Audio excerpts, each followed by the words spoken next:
What's happening, everybody? Welcome back. Welcome back to Crossed Up, because I feel like with all of these episodes, like when we're going 3, 4, 5 times a week, I just feel like we never left, honestly. I know Now we're I here all know the time.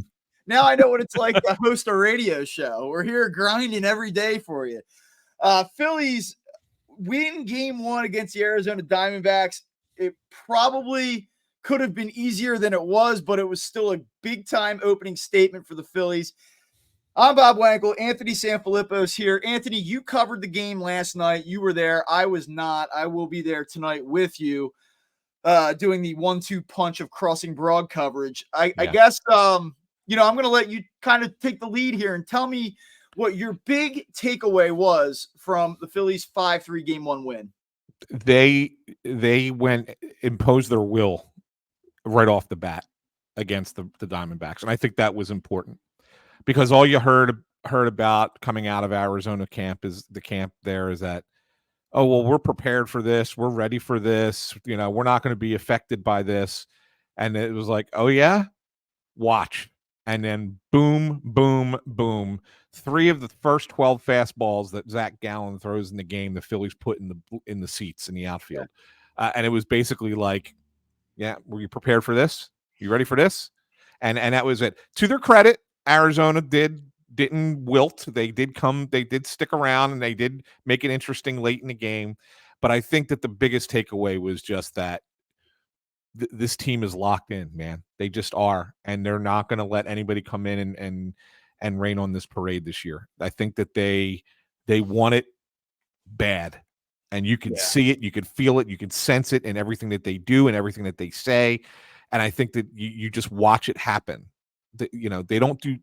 There are a couple of things that you go, oh my God, why did they do that? Or that was a bad at bat, or why did you base run there? I get it. But everything is born out of aggression right now with this team. Like, they are out there to basically be killers and just obliterate anybody in their way. And that's why I think that they're going to win this thing, because they just have that feel, that smell of a team that's going to be a champion. I just get that sense.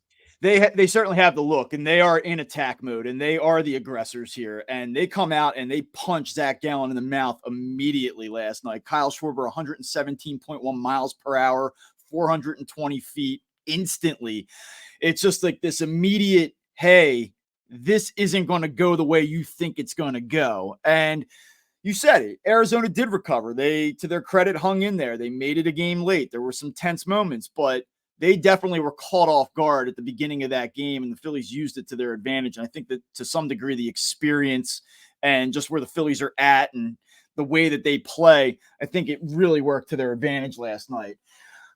Zach Wheeler, I mean, I know we can talk about Schwarber, we can talk about what Bryce Harper's doing, which is just unbelievable. Like, if you look at all these big money guys, and I know Schwarber's still trying to get going here a little bit, but I mean, all of these OPSs are like well over 1,000.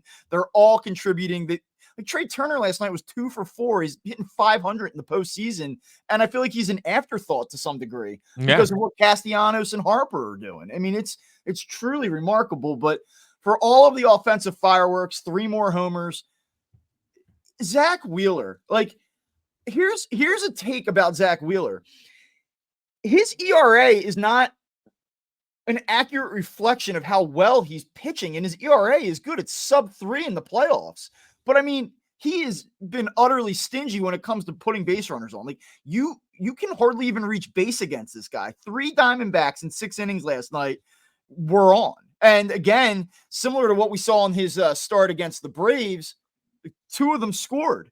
Like, if you get on, you have a chance to score. That's great, but like, nobody's getting on against him. And when you start to look at some of these numbers and what he's been able to do this year and going back to last October in the postseason, we're starting to talk about like historic stuff. Some of the names that he's up there with. I mean, it's wild.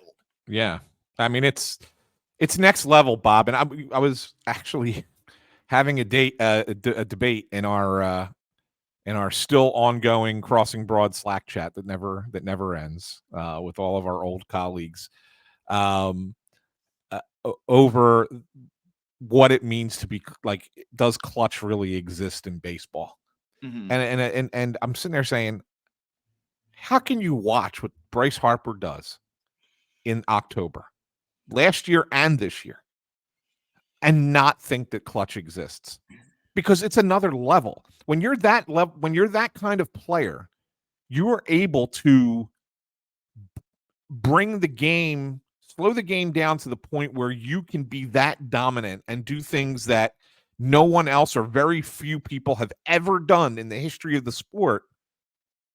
That's that there has to be some kind of gene there, right? I mean, that's not just, hitters can't control when they get hits. I'm sorry. There's something else there that Do elevates you a think that player. that's part of the player's DNA, or do you think that they just get acclimated and introduced to an environment and into a culture, and then they sort of take on those characteristics? Like, so for instance, like if we're talking about Zach Wheeler, is Zach Wheeler always been wired that way, or is it that he's in this clubhouse with this manager and this group of guys, and they just feed off of one another? Right, and that's what I was going to say. So you look at a guy like Harper. I was going to make the comparison, right? Like, what Harper does at the plate is one thing, and then you look at Wheeler on the other side, and I think it's a little bit different, but I think that. So in other words, I don't necessarily think it's maybe for him it's not the gene. Maybe for him it is, hey, I've become part of the fabric of this thing, and the mojo that comes out of that leads me to be a more focused pitcher and a better pitcher in these environments. And I think that there have been pitchers like that in the past. When you look at who some of the greatest postseason pitchers were, I mean, Madison Bumgarner was a good pitcher in the regular season, but he was untouchable in the postseason, right?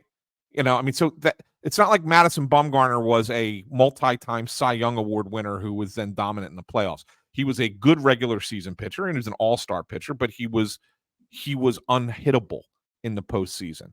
And I think that that's kind of an environment kind of situation, right? Like you can be part of that environment, part of that culture, and step up your game to that next level. And I think that Zach Wheeler is that kind of guy. But again, it's another path toward being clutch, right? Harper's is genetic. Wheeler's is probably, part of the environment. But at the same time, both bring you to the same conclusion.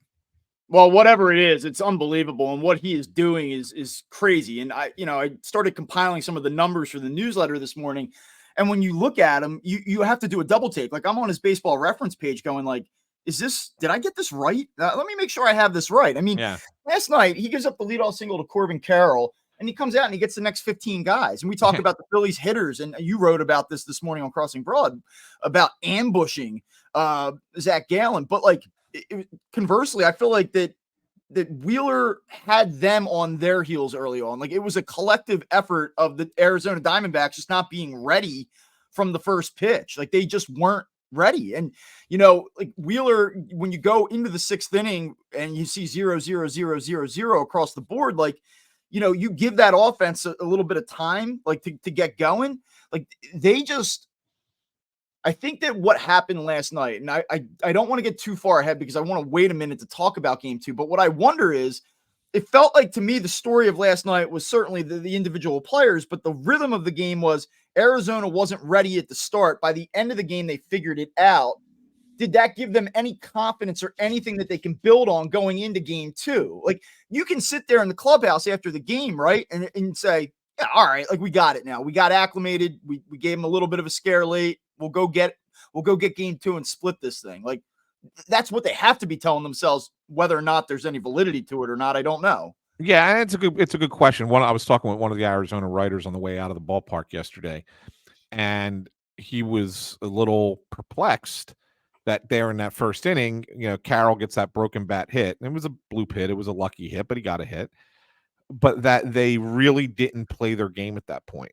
And I know Wheeler's quick to the plate, and we talked about this a little bit. That Wheeler's quick to home, and Real Muto throws out runners really well. But the Diamondbacks got to where they are by being a team that gets those guys on base, runs the bases, gets the defense moving around, gets creative, and they just didn't do anything. Like it was almost like they were too tentative in that first inning. And I think that carried over once the Phillies started putting up the home runs in the first inning and the second inning, and in the third inning they got another run on that Harper single. And Lovolo said it last night. He said for him, the killer was actually Real Muto's hit that puts the Phillies up 5-0. He said that was when we kind of felt like, all right, we're not. This is the game. And he said even though we come back, he says it's almost like that was probably, I think, what you're talking about, Bob. Once they realized they're down 5-0 and it's the fifth inning or sixth inning, whatever it was, fifth inning. It's like, okay, well, we're probably not going to come back in this game. And then they kind of relaxed, and they kind of eased into it at that point. And then maybe that's how they. So if the Diamondbacks are going to learn anything from the game, it's that don't put pressure on yourself.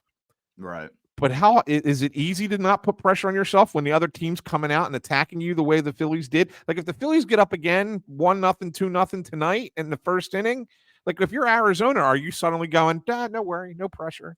Or are you pushing again or pressing again like they were? I mean, they're swinging at some bad pitches. Those 15 outs, Bob, only one of them left the infield. Yeah. And it was a can of corn. Like it was nothing. Wheeler just dominated them. Well, there's a lot to unpack there. And you talk about the Real Muto hit, and it's interesting because last night's game took on a similar trajectory to what we saw in game 2 in the Atlanta series. And the difference is that they had that one extra hit. They were able to tack on at least a little bit, to get that fourth run, to get that fifth run.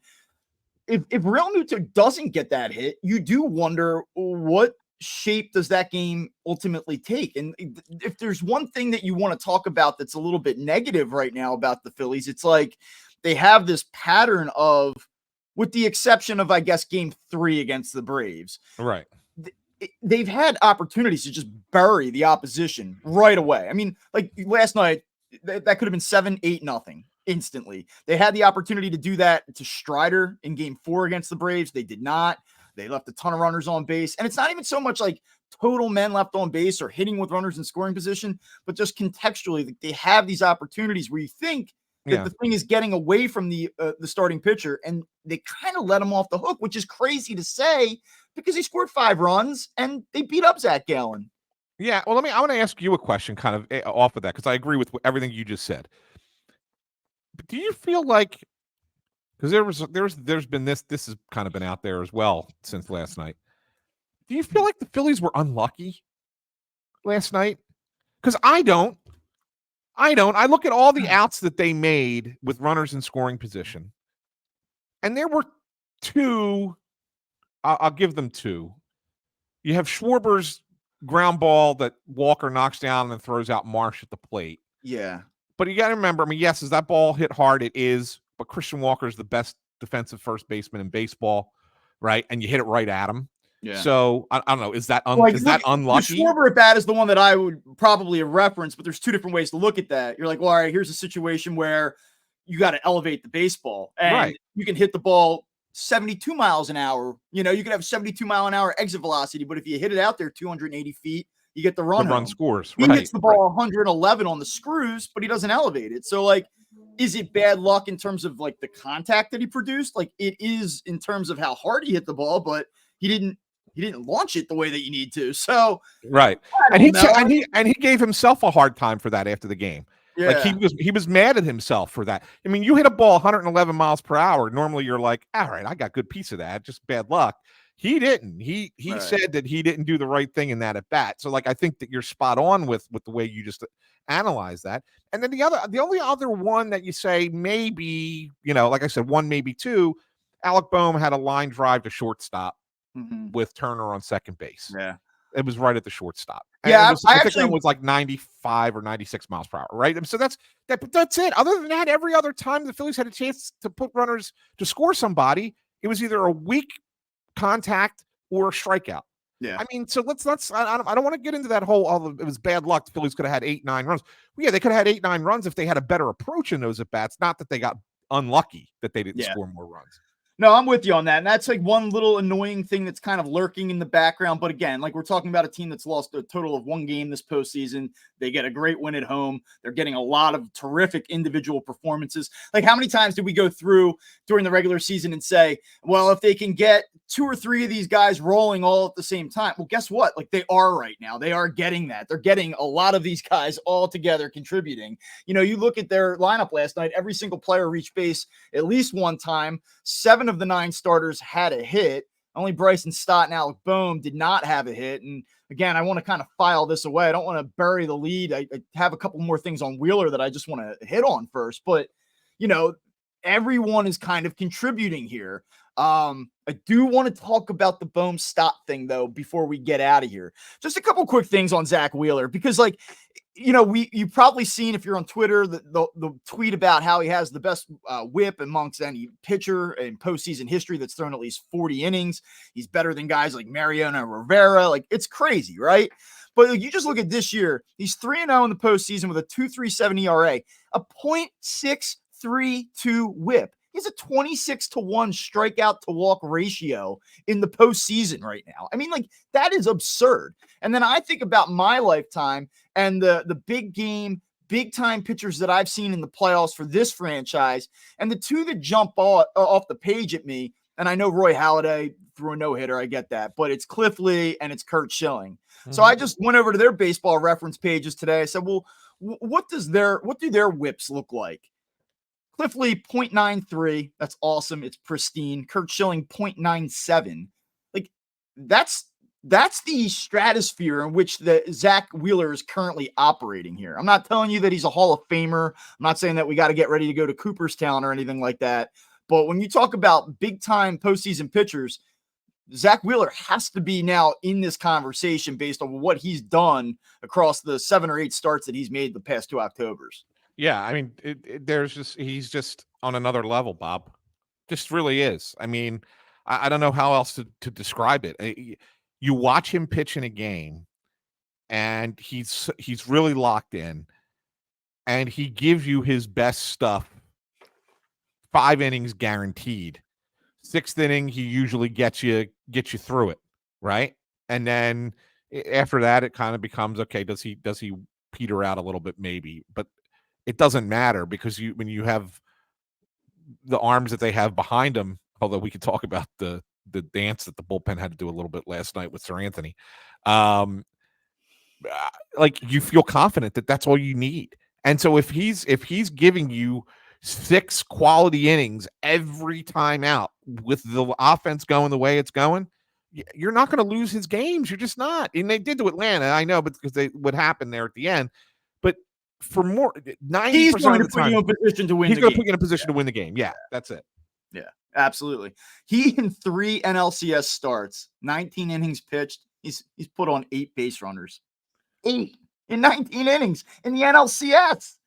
It's crazy. And so you start to map out what this looks like moving forward. And I say, okay, if I get Wheeler, Galen again in game 5, I like them there, you know. Yeah. And so you dial in on tonight, and it really feels like that if they can get this one tonight, this thing might not come back to Philadelphia next week. Like, that's where I think you're at tonight. Now, we know that the Phillies have this annoying habit. They're 7-0 in game 1s. They're 2-4 in game 2s in this little postseason run over 2 years.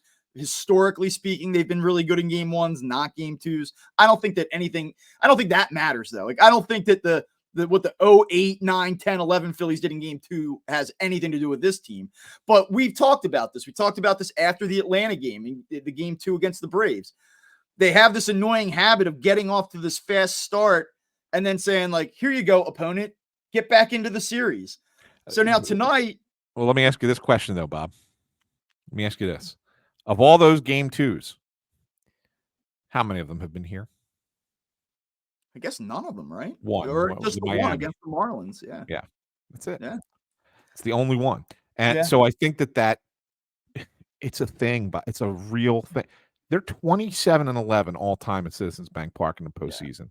How was that crowd last night? Was that because one of the things I thought to myself internally yesterday, and we talked about it on the show, is there going to be that edge for the Diamondbacks? Like, are we going to be able to get ourselves to a place as a crowd where, like, there's that viciousness that comes with it? Because it's like, yeah, you're cheering, you're cheering on your team, but, like, are we going to have that edge for this series? So I guess you were there. Can you just talk to what you experienced, I So suppose? two things. I'll give you two things on this. One, pregame, and it was during the introduction of the lineups. I was actually down standing in the crowd, lower level.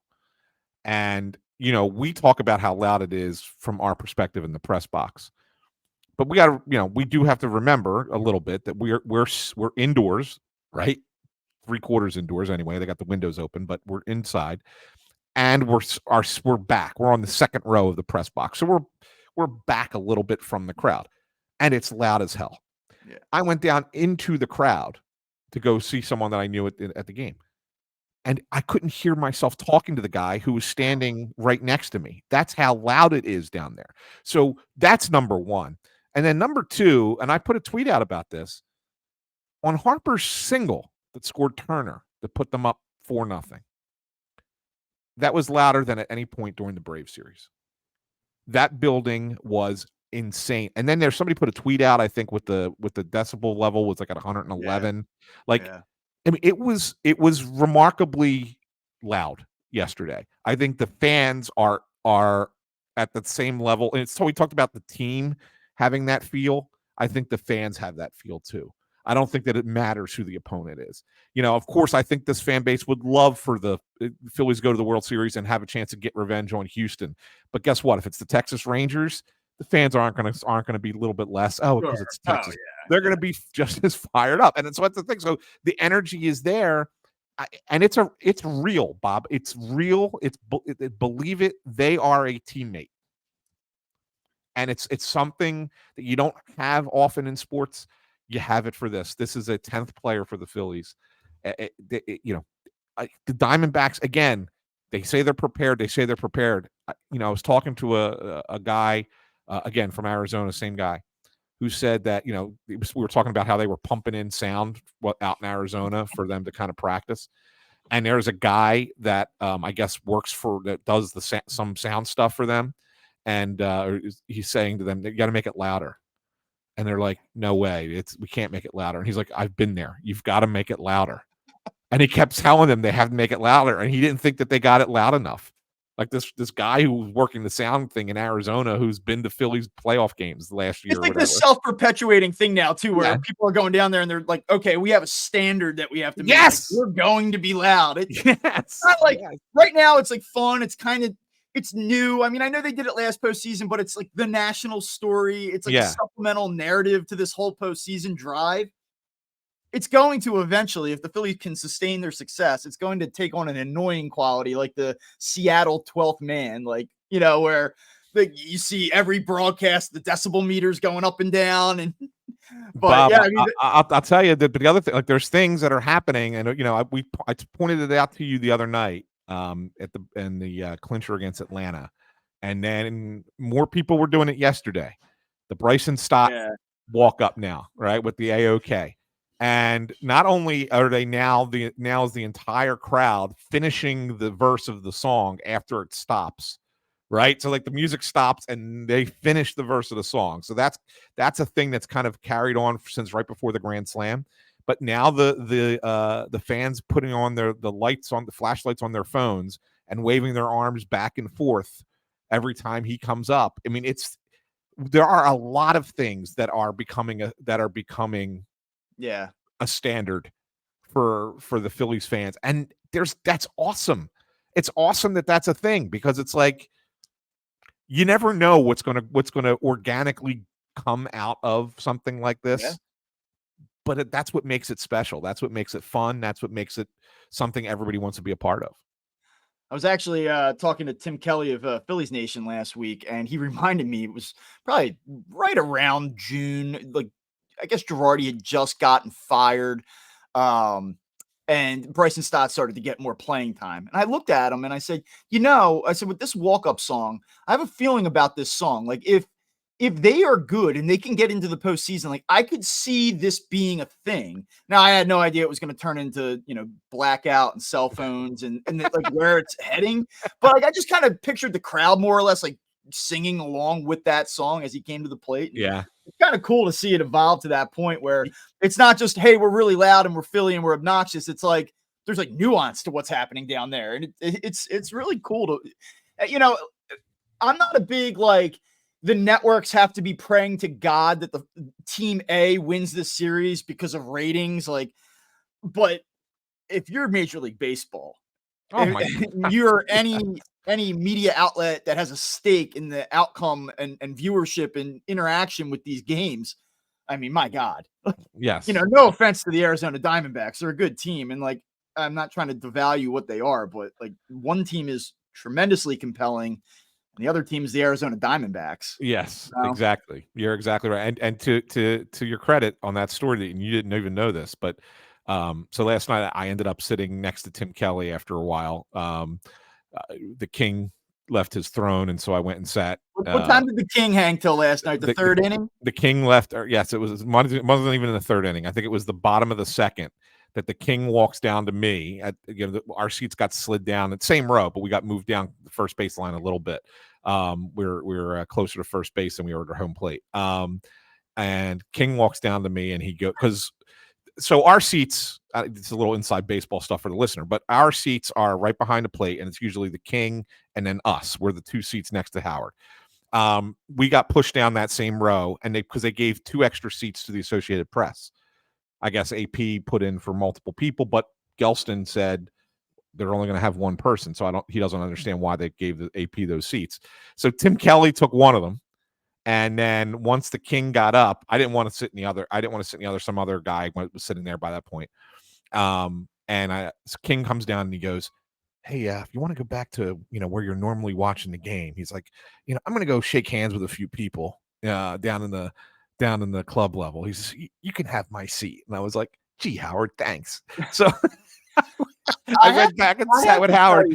Well, and I'll let you say that. But so anyway, I'm sitting there. I just want to get why I bring this story up is I'm sitting next to Tim Kelly, and we're talking about the Stott thing with the fans with the light, and he's like, "I got to give Bob credit. He thought of this a year ago." Yeah. He brought it up last night. You didn't even know he brought it up last night, and you just talked about it. So, but anyway, go ahead. What were you going to say about the King? True innovator. Yeah. I actually I have a soft spot for Howard. Yes. Like growing up, I really did not like his program. I just didn't. I was like, man, he is such a condescending dick. And he might actually be that. But like, there's like an endearing quality about him when you get him in the one-on-one setting. Like, he's good. Yeah. Over the past few seasons, like I've sat next to him for a while now, and like we're not best friends or anything, but we have conversations. He's like asked me like to help him with his phone a couple times. Like, yeah. I actually truly do enjoy him, but man, he's funny. Like watching the game next to him, the Phillies could have 5 runs on the board in the 4th inning of Game 1 of the NLCS, and he's like, "This fucking this is a joke. This is a fucking joke." And they're like, Howard, they're 7 wins away from a World Series. Like, what are we talking about? No, he's great. I've known him for many, many years. I used to be his producer back in the day at WIP. And yes, I have a soft spot for Howard too. It's funny because he hates Crossing Broad, and Crossing Broad doesn't. Can't imagine why. Crossing Broad doesn't do him any favors, and yet he likes us. Yeah, he's able to. He's able to separate those things. Yeah, I mean, quick story. I don't want to turn this into the Howard Eskin segment, but like I might have told you this before, but my son was born on opening day, Phillies Rangers, right? And that first homestand. They come back and I'm sitting in my seat and he walks up to me and says, "I saw on Twitter that you had a son. Like, congratulations. Like, that's really awesome." And I was like, you know what? Like, that's pretty nice. Like, there are a lot of other people that follow me on Twitter that were in that press box. They didn't say shit. Howard Eskin did. Like, and so like for just little things like that that goes a long way for me. Hey, and you remember beginning of the season, not to turn it into the Howard segment, but like I was making fun of him for all the different snacks that he would bring because he's a mess, right? I mean, he eats popcorn, it goes all over the place, right?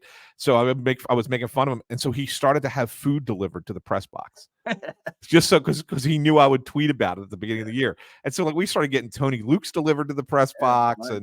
and like pizzas delivered, and like everybody, and it was all on Howard. Like he was actually buying it, he paid for it, and then like everybody in the press box got to eat for free on Howard.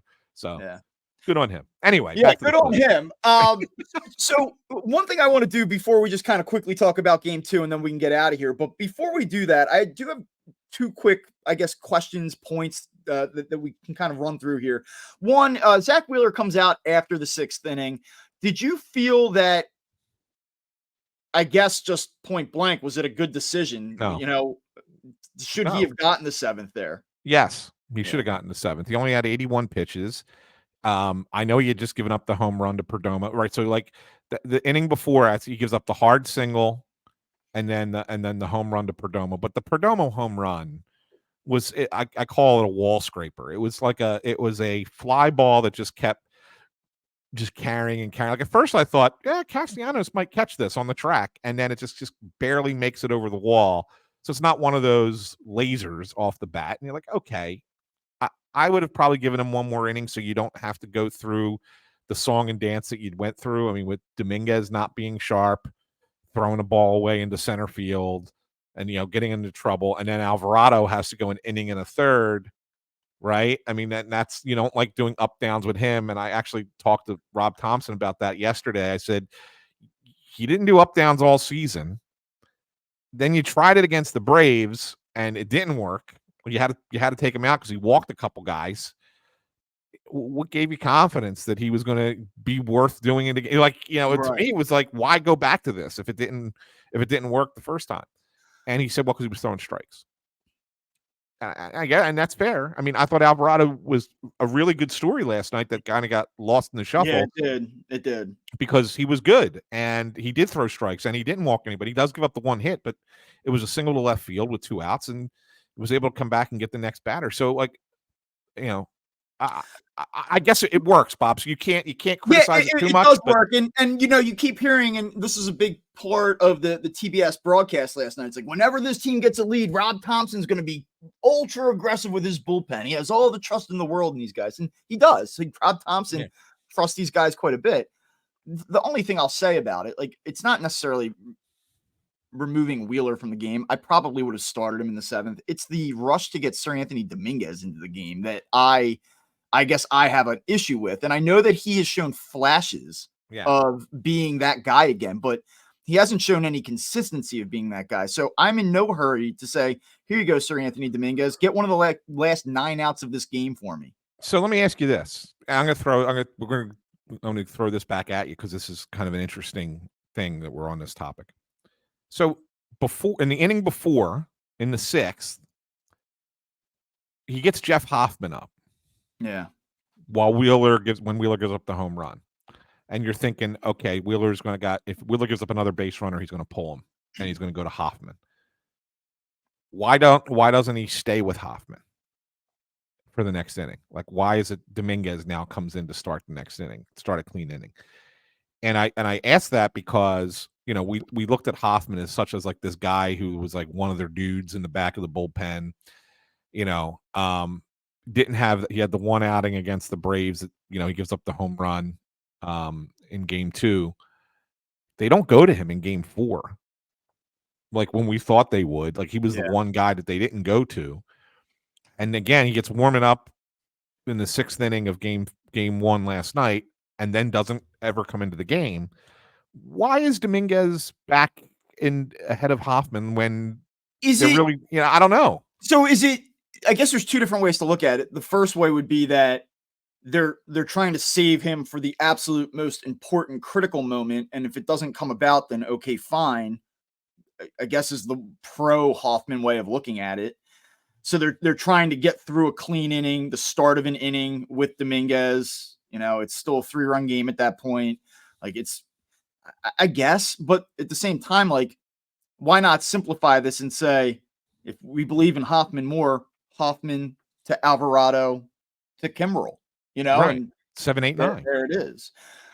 My problem with Sir Anthony Dominguez, certainly the error is what led to the run, and it kind of lit that inning on fire. I mean, it was a 1-run inning. It's not like they came back and won the game, but the error was certainly what kind of people will look at in that inning. But for me, it's like you come into the game, you have a 3-run lead, and what does he do? He walks the leadoff hitter. Yeah. And you're like, come on, man. Like, that's the concern that I have with him, is just this lack of ability to consistently locate. Like, eh, I just don't like. I feel like they're playing with fire a little bit. Like, if I'm being honest with you, like we just spent 30 minutes like gassing up the Phillies. Like, they're great, the crowd's great. This is a good team. I think they're going to win the World Series. Like, but if we're being like fully objective here, and you start to say like, do I have any concerns? Do I have any concerns about what I'm watching? Like, I do have a little bit of a concern that they're going to go back to him again in a spot where he is unable to locate and turns turns it into a mess. Like, it could have gotten out of hand last night. It didn't. Credit to them, but I am a little bit concerned about that. As you should be. Like, I these mean, aren't look, wipe out innings. It's not like these guys are coming in and just, one, two, I, three, 1, 2, 3. I thought he had a really nice performance in Game 1 against Atlanta, but they all did, right? We didn't trust that process that Thompson was doing with the way they used the relievers in Game 1 against Atlanta. Kind of surprised us a little bit that it occurred as early as it did. But Dominguez had a good Game 1 there. He had the 3 strikeouts, okay, in that one Yeah. inning, okay? But since then, it's not been every appearance he's had has been kind of like, a little bit shakier, a little bit shakier. And Survived that it. one last night was the most shaky, right? Of his appearances. And if I'm not mistaken, Bob, and I could be wrong on this, but I was just about to go back through my book and check. I believe that other than the Game 2 loss to Atlanta, that was the first earned run that they've given up, the bullpen's given up in the playoffs. There was that one cheap run that the Marlins got. Okay, so two other. So they've only 3 times in the playoffs so far has the bullpen allowed runs. Well, they didn't let an earned run last night. That run was Well, unearned because yeah, of the error. yeah, but it's his error, so it's His error, but yeah. yeah, and it's only, and I was actually having a debate with this. It was only an unearned run because the runner gets to third. Yeah. And it's a sac fly. That's the only reason it's an unearned run. It should have been a double play. I mean, it was it was a dead double play. Yeah. Right. So I mean, and but it's an unearned run, yeah, but it's on him. Like, he's the reason that the run scored. He walked the guy and then he threw the ball into center field. So that's the reason the run scores. So yeah, I mean, I agree. I think Dominguez scares me a little bit. How did you feel about that Craig Kimbrell 9th inning? Look, I mean, the walk is the thing that drives me crazy. Yeah. Like, it just really does. And I give Real Muto credit because you start to see that the pitches are getting away from him. He calls time. He goes out there to talk to him.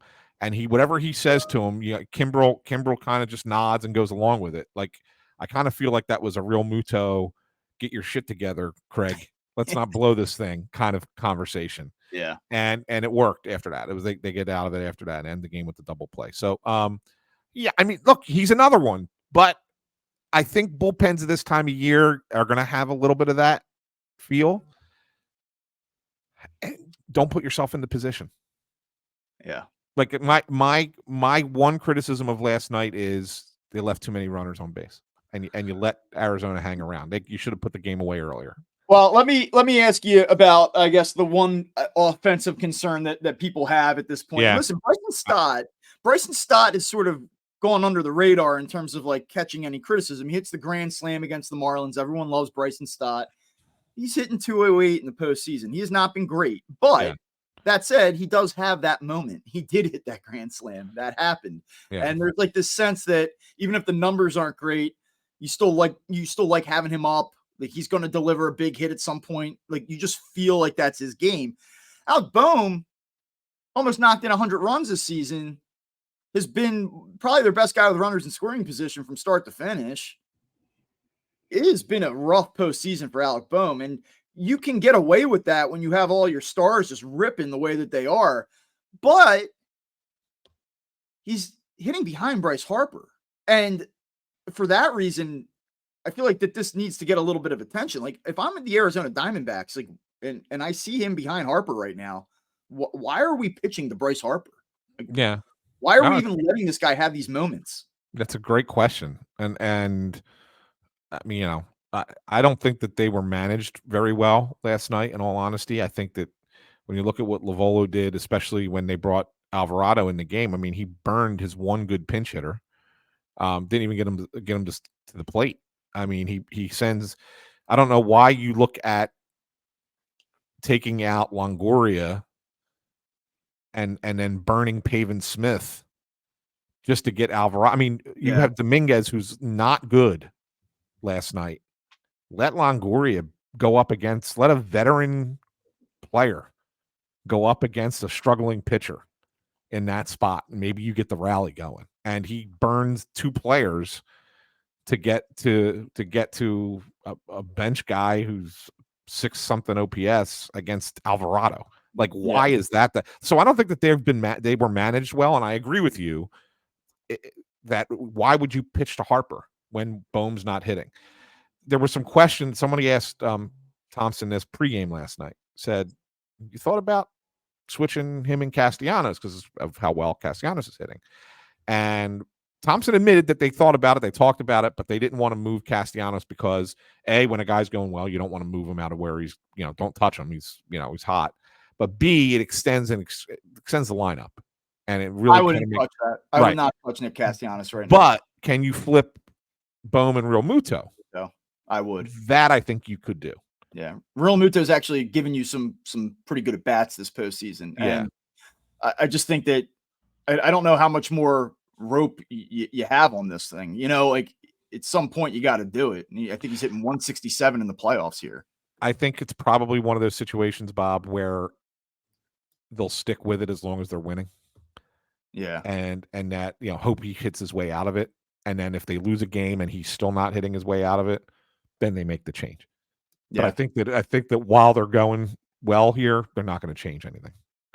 Yeah, I guess that's fair. I mean, you just hope that, like we talked about with Schwarber, the longer you hang in it, the longer they're in it, you just hope that things sort of correct themselves. And for him, he's a guy that has a good approach. He's a guy that can hit 280, 290. Like you kind of expect it to come together at some point. If there's anything that you could say is encouraging, it's not a lot to go on. But he did have 2 balls that he hit hard last night. The last 2 at bats, he lined out to third, lined out to short. Yeah. So for what it's worth, you sit there and say, okay, well, at least he squared them up. Maybe that's the first sign that something good is going to come out of this. Yeah, and I'm not going to sit here and celebrate a 5-4-3 double play either, but that one that most major league third basemen are going to make pretty easily, but not a terribly easy play to end the game last night. He did a good job not only on sticking it, but just to get it going and getting the ball out of the glove. Like I thought he did a nice job on that. So, if we're going to say like, well, here's something to feel good about, it's also nice to see that the offensive struggles have not translated into defensive struggles, which is something that we have seen with him before. So yeah, for sure. All right. So real quick, game 2, I get the sense that you are not terribly worried about Merrill Kelly and the Arizona Diamondbacks tonight. I'm not. I think this is another win for the Phillies. I think they go up 2-0. I picked them in 5, right? So I'm not going to have them lose game 2 and expect them to win all 3 games out in Arizona. So I think this is another. I think Nola gives you another really good start tonight. I think he's locked in. Yeah, I think that they jump all over Merrill Kelly again too. If you're going to hit Zach Gallen like that, you're going to hit Merrill Kelly like that because Gallen's better than Kelly. I don't have any like massive Merrill Kelly takes. Like I think he's a fine pitcher. He does a nice job. He's like a solid middle of the rotation guy. He was better at home than he was on the road this season. He had an ERA over 4 on the road and 15 road starts. His whip, I think, was like 1.3, so you can get on base against him a little bit. He gave up 20 home runs in 32 starts this season.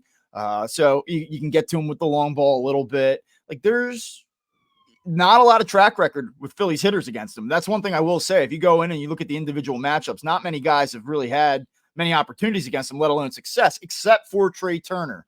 9 for 21 against Merrill Kelly in his career, has 3 doubles, 6 runs batted in. So might be a player to watch tonight. There is some familiarity there. Yeah. Ultimately, this is more about the Phillies, I think, at this point than it is about the opponent. At least this one. I'm not telling you book your World Series plans or yet, but I do think that if the Phillies show up and play their game, it doesn't really matter at this point. I agree. I mean, I think I said going in when we did the preview episode on prior to the game yesterday, I think I said The only team that can beat the Phillies in this series is the Phillies. I just don't think Arizona's got enough.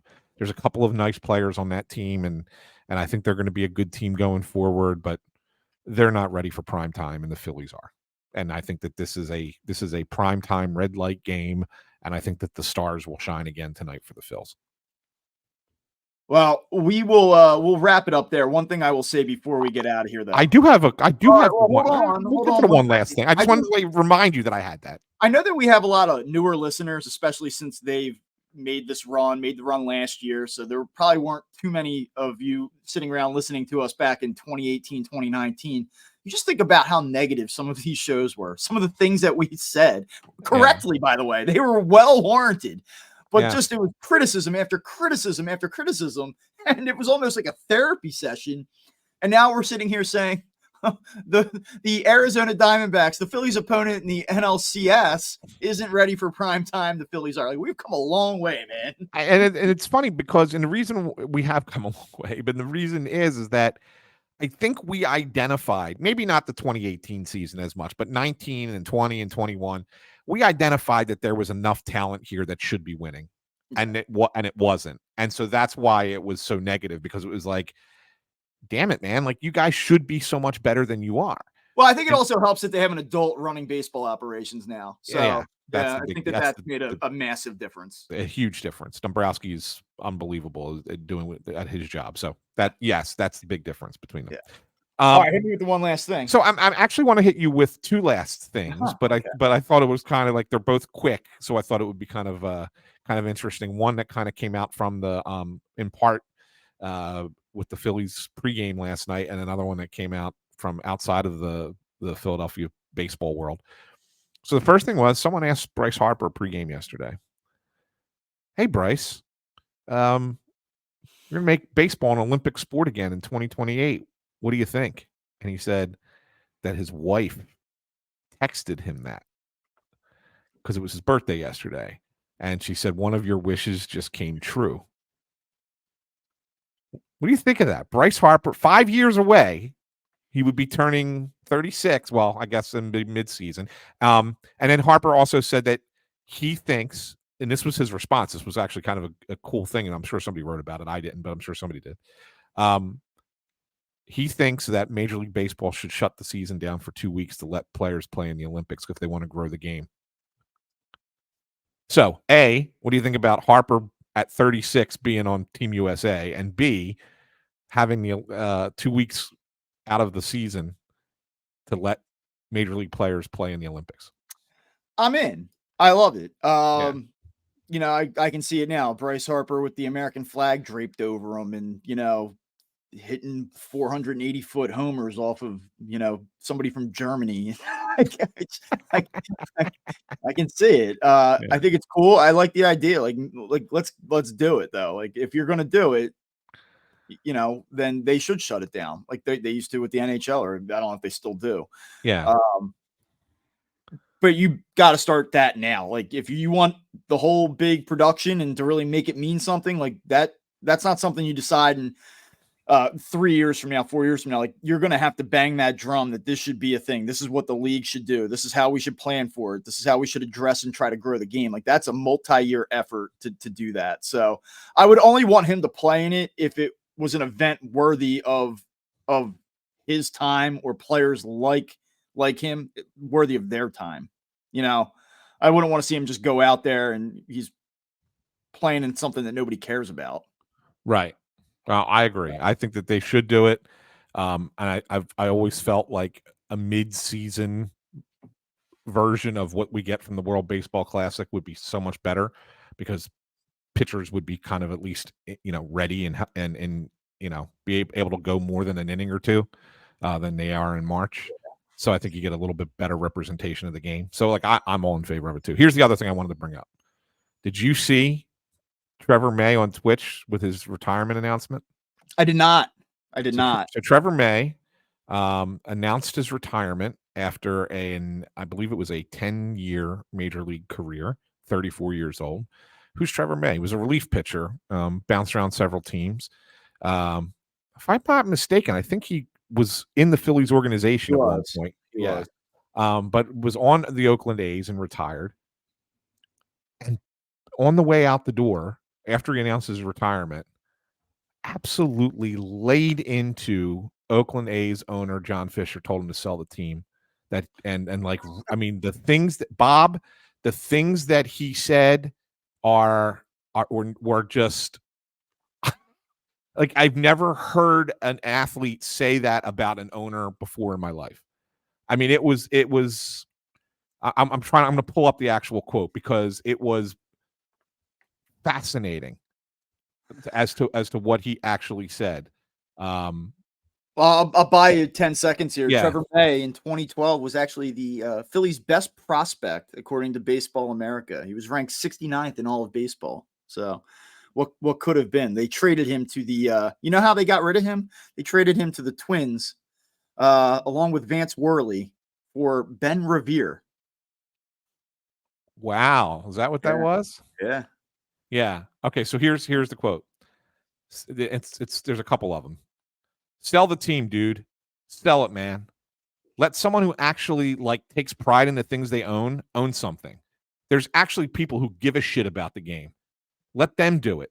Take mommy and daddy's money somewhere else, dork. And then he said, wait, there's more. If you're going to be a greedy fuck, own it. There's nothing weaker than being afraid of cameras. Do what you're going to do, bro. Whatever. You're a billionaire. They exist. You guys have all the power.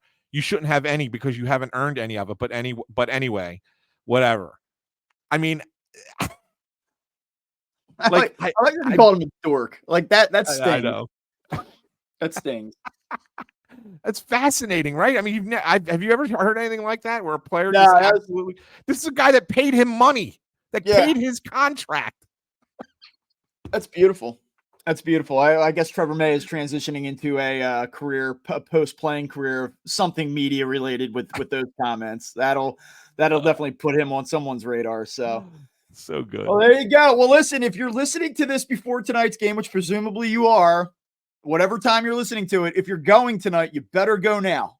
Because Anthony and I were talking about this before. It might take me, usually I'm in South Jersey. It takes me about 13 minutes from my front door to get to the parking lot. It might take me 3 hours tonight. So, yeah. Flyers, international soccer. Is it a friendly? Is this what is it? A friendly between Mexico and Germany. And someone told me last night that they could have close to 60,000 people. 60,000. Are the Flyers going to sell out tonight? Normally I would say yes for home opener. Even if they're a bad team, I would tell you that the home opener sells out, and they still might. I just think that you're probably going to miss a couple thousand people who are going to say either, no, I want to watch the Phillies, or B, I don't want to deal with that traffic nightmare. I'll go to another Flyers game. So we got between 75 and 80,000 people at Wells Fargo and the Link, and then add on another 46,000 at Citizens Bank Park. That's fun. That should be good. Plus anybody who wants to go to Xfinity to watch the game, or anybody who wants to go down there and tailgate that doesn't have a ticket. Yeah, if you want to go to 130,000 people, you better walk there. So. Yeah, there's going to be 130,000 people at the complex today. It's going to be nuts. Should be crazy. All right. Well, for Anthony Sanfilippo and Bob Wankel, you can follow Anthony on Twitter at AnSanPhil. You can follow me on Twitter at Bob_Wankel. You can follow the show count at Up Phillies there as well. Make sure that you check us out on Spotify, Apple Podcasts, anywhere that you get your shows, and on YouTube as well. And we will talk to you tomorrow morning after Game 2 of the NLCS. Thanks for listening.